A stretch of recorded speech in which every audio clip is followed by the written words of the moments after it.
The Favonius nerd Mika finally joins the fray as our newest 4-star cryo polearm character, even though he uses a crossbow and a catalyst-like book.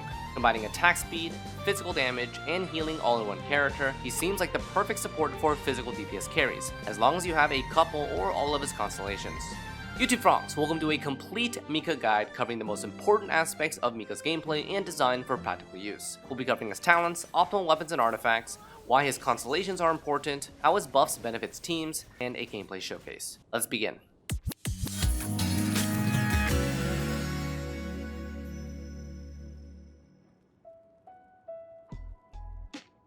Alright, honest overview. I personally only recommend investing in Mika minimum C2, but honestly C6 in order to guarantee a valuable amount of buffing from physical crit damage besides the attack speed. Otherwise, committing a whole team slot to him might be less valuable than a different synergistic unit. This is because you cannot guarantee physical damage bonus as it requires multiple enemies for his E, meaning only attack speed is guaranteed at Constellation 0. In general, from C0 to C6, Mika's focus is attack speed buffing, physical damage buffing, and HP scaling AoE healing. As our first dedicated physical DPS support, his utility is maximized with common physical DPSers like Eula, Razor, or Fischl, but can still be used in other teams strictly for his attack speed bonus. The focus of his kit centers around the synergy of his elemental skill, burst, Ascension 1, and Ascension 4 passive altogether. His elemental skill shoots his crossbow, granting Soul Wind state, increasing attack speed and situationally physical damage bonus. His burst provides an instant AoE heal and grants the Eagle Plume state, healing the active character on normal attack hits every so often. His normal charge attack simply exists for the purpose of any weapon passives like Favonius to proc for team utility. Let's dive into some details. Elemental skill, Mika's top priority talent for attack speed bonus as its strength increases with higher investment.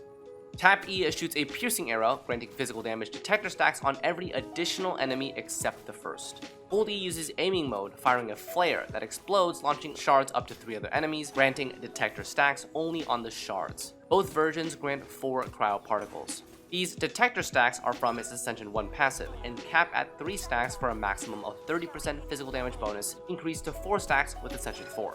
Notice that the first hit on either tap or hold does not generate a stack. That is only granted at Constellation 2, and also that there needs to be multiple enemies for detector stack gain. So realistically, you only expect the attack speed buff, which is noted in the talent multipliers.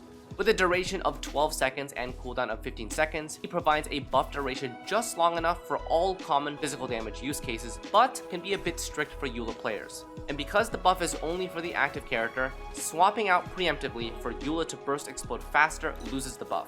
This is exceptionally important for C6 Mika as the crit damage bonus will be lost. Elemental Burst, Mika's second priority talent investment, only scaling the healing, but important for A4 activation. The burst itself is an instant AoE heal around 20% of Mika's max HP, and then granting single target heal to the active character on normal attack once every 2.5 seconds. Ascension 4 passive activates when both his E and burst affect the active character at the same time, increasing the cap of detector stacks to 4 and granting 1 additional detector stack on a critical hit. That's pretty much it. So the additional 1 stack doesn't really make or break anything, so burst uptime is not as important if you don't care about this 10% physical damage and some healing. Practical use case is for DPS screenshot showcases with C6 Mika, where you need every single small buff possible. With a 70 energy cost and an 18-second cooldown, it's pretty expensive considering his E will only be used once per full rotation, and also it neither deals damage nor applies cryo, so Mika is limited to cryo application once every E. Normal charge attack, strictly used for Favs procs, unless you want to turn your Mika into your physical DPS for the memes. So then, overall talent investment is elemental skill for attack speed, greater than elemental burst for healing, and then the normal charge attack is useless, or if you want to do physical damage memes, then go ahead and try. Optimal combo rotation, probably one of the simplest characters. You always EQ when available, or just E on rotation. He doesn't really need anything else.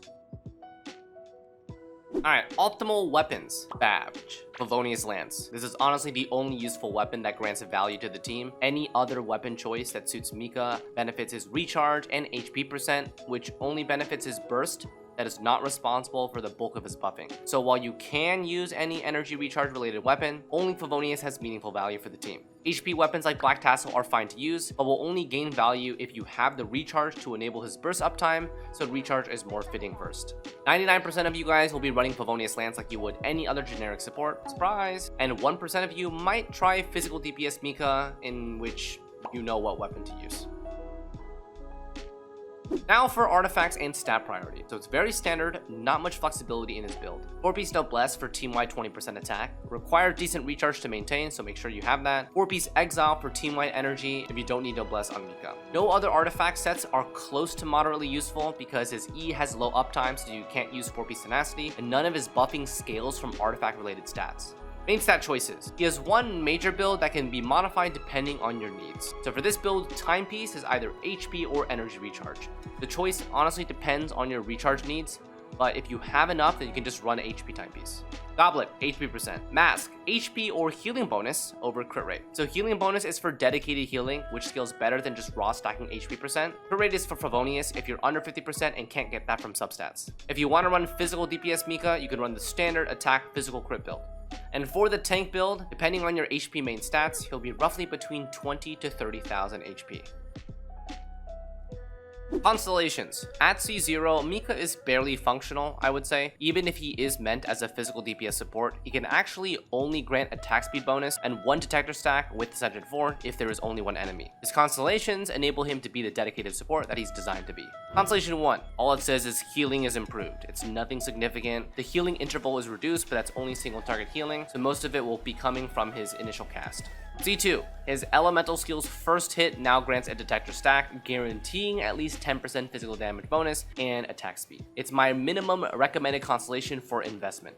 C3, C5 is plus 3 levels. Constellation 4, flat energy return to Mika, max 15 energy over his whole burst. Reduces the effective cost to 55 from 70. C6, plus 1 detector stack for a max of 5. You get 3 from Ascension 1 passive, 1 from Ascension 4 passive, and 1 from C6. So Mika's E now grants 60% physical crit damage bonus, similar to supports like Sara and Farazan. In general, this is pretty standard stuff for dedicated support. Notice that with C6, his buffing is still just tied to his elemental skill, meaning that his burst is only responsible for healing and 10% physical damage bonus from Ascension 4 passive.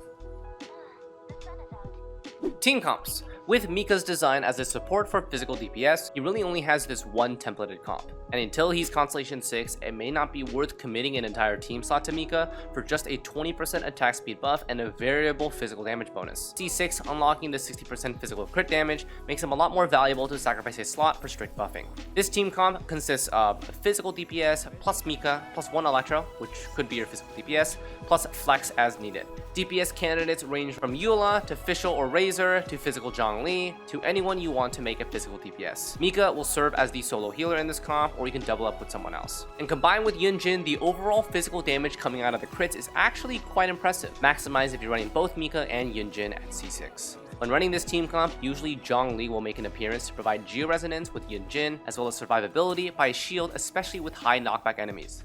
While it is okay to run solo Mika as Cryo, you will have to play around his E and Superconducts, as his Cryo application is limited to once per E. Variations of this team comp can include double Cryo, double Geo, and double Electro. Cryo or Geo is preferred for their more offensive resonance buffs. Things to note while playing variations of this team comp. To maximize Mika's buff time, set up his EQ right before your main DPS rotation. This gives you the highest window of 10 to 11 seconds post-swap for full buffs. For Eula, do not swap out until her burst pops. You'll lose out on Mika buff, and at C6, you'll lose out on the 60% crit damage. Energy will also likely be an issue for your dedicated supports, so my recommendation is to try to get at least 200 to 250%, or just as much as possible, to reduce the inevitable downtime that comes from a physical DPS comp.